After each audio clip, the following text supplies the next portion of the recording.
Right, so today we're solving this equation, a square equal to 0. Very simple, we're going to use Pythagorean theory. First we define the functor for a commutative ring to set. So this functor take the ring and gives us a set, basically all the nilpotent elements.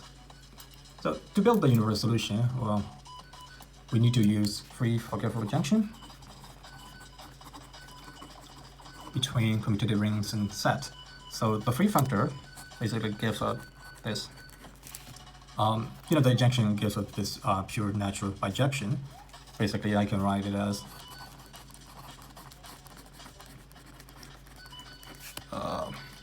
this.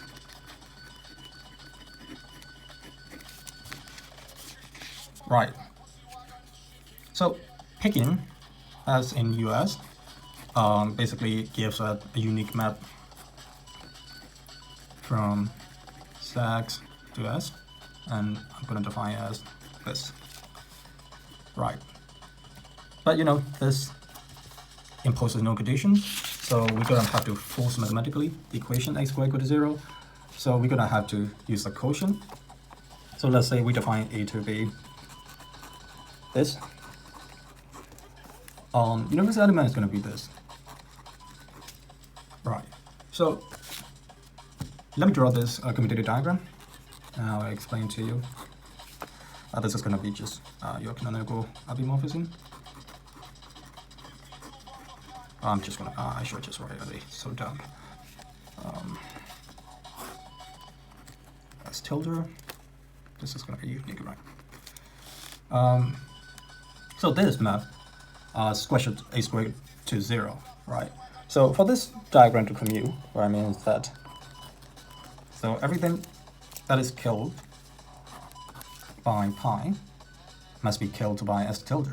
So we require kernel pi to be inside kernel s tilde.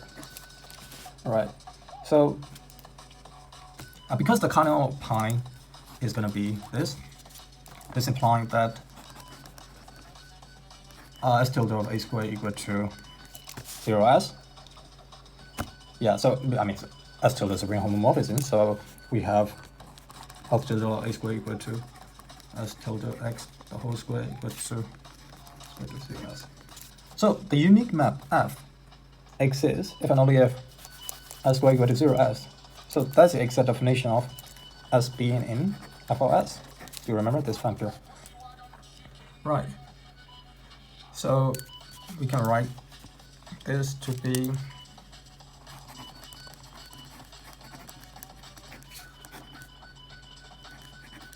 and let's say f to like this. Because our functor f is isomorphic to this home functor, let's call that this. We can just use unit lemma because f is gonna be representable. So by using unit lemma, unit lemma guarantee that there's going to be natural transformation between this functor. Let's call it this, and this whole thing is entirely detected by evaluating at the identity. So what I mean is, by unit lemma, we can just know that this. Yeah, so the identity map on A is just this universal element.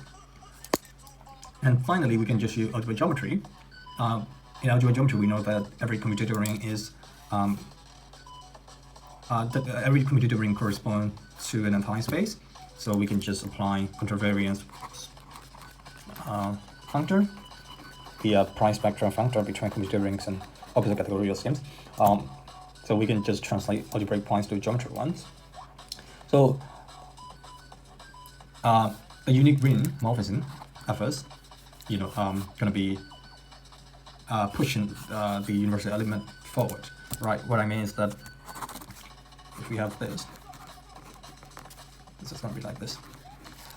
Because the spectrum functor is contravariant, irreversible errors, obviously. So that gives a continuous pullback map. So the pullback map is gonna be between spectrum S to spectrum A. something like, let's do this. So that's just gonna be take the prime ideal, and we get this back. So yeah, basically to solve s equal to 0 in S is literally just finding a ring map of S to S, right? So yeah, basically spectrum so A is your formula. Your solution as evaluate the formula, push forward the universal elements in algebra, and you pull back the spaces in geometry. Simple.